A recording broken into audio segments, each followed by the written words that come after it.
सर्वोच्च न्यायालयाने महाराष्ट्रातील रखडलेल्या स्थानिक स्वराज्य संस्थांच्या निवडणुकांबद्दल मंगळवारी एक महत्त्वपूर्ण निकाल दिला. या निकालानुसार येत्या 4 महिन्यात महाराष्ट्रात स्थानिक स्वराज्य संस्थांच्या निवडणुका होतील. राज्य सरकारला या 4 आठवड्यांमध्ये त्याच्याबद्दलची अधिसूचना सुद्धा जारी करावी लागणार आहे. यामुळे आता गेले काही वर्षांपासून या स्थानिक स्वराज्य संस्थांमध्ये सुरू असलेलं प्रशासक राज यामुळे संपुष्टात येणार आहे. नेमका सर्वोच्च न्यायालयाचा निकाल आहे काय? नेमकं ह्या निवडणुका कशामुळे रखडल्या होत्या आणि आता कशा पद्धतीने या निवडणुका घेतल्या जाणार आहेत, या सर्वांचं विश्लेषण करणारा हा सविस्तर व्हिडिओ. नमस्कार, मी हर्षद वैद्य हिंदुस्तान पोस्टमध्ये आपल्या सर्वांचं मनपूर्वक स्वागत करतो.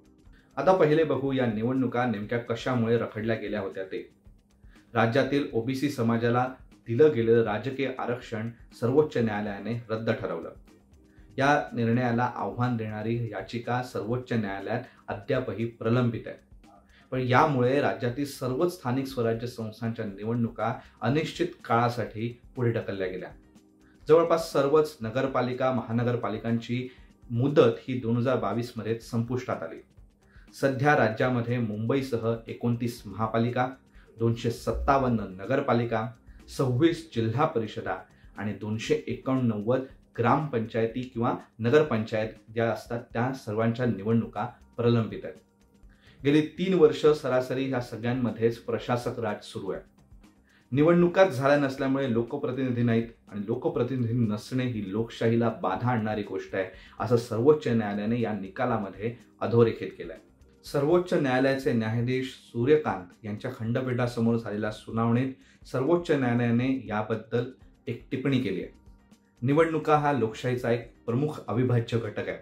त्यामुळे जरी सुनावणी सुरू असली, ओबीसी आरक्षण या विषयावरती सुनावणी सुरू असली, तर यामुळे निवडणुका थांबवता येतात का, असा प्रश्न त्यांनी राज्य सरकारला विचारलाय. त्यामुळे जरी ही सुनावणी सुरू असली, ही प्रलंबित सुनावणी सुरू असली, तरी सुद्धा आता या निवडणुका घेण्यात याव्यात, जास्त वाट पाहू नये, अशी सूचना त्यांनी राज्य सरकारला केली आहे. येत्या 4 आठवड्यांमध्ये राज्य सरकारला याबद्दल एक अधिसूचना काढावी लागेल. त्यामुळे सर्वच नगरपालिका आणि या स्थानिक स्वराज्य संस्थांच्या निवडणुकांचा मार्ग आता मोकळा झालाय. हे सर्व असलं तरी काही प्रलंबित प्रश्न होते. मुंबई महानगरपालिकेसारख्या पालिकेमध्ये प्रलंबित प्रभाग पुनर्रचना, तसेच ओबीसींना जे आरक्षण दिलं गेलं होतं त्याचं आता काय होणार, हे सर्वच प्रश्न प्रलंबित होते.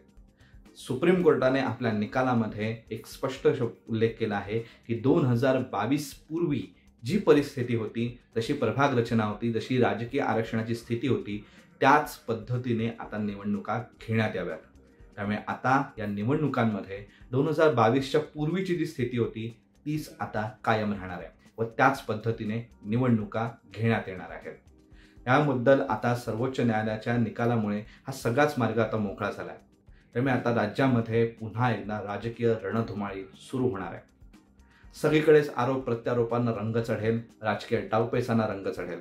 आता राजकीय डावपेचांचा खेळ आता पुन्हा एकदा रंगणार आहे. तेव्हा मतदारांनीही आपली विचारशक्ती जागृत ठेवावी आणि मतदान करून लोकशाही जिवंत ठेवावी, हीच विनंती.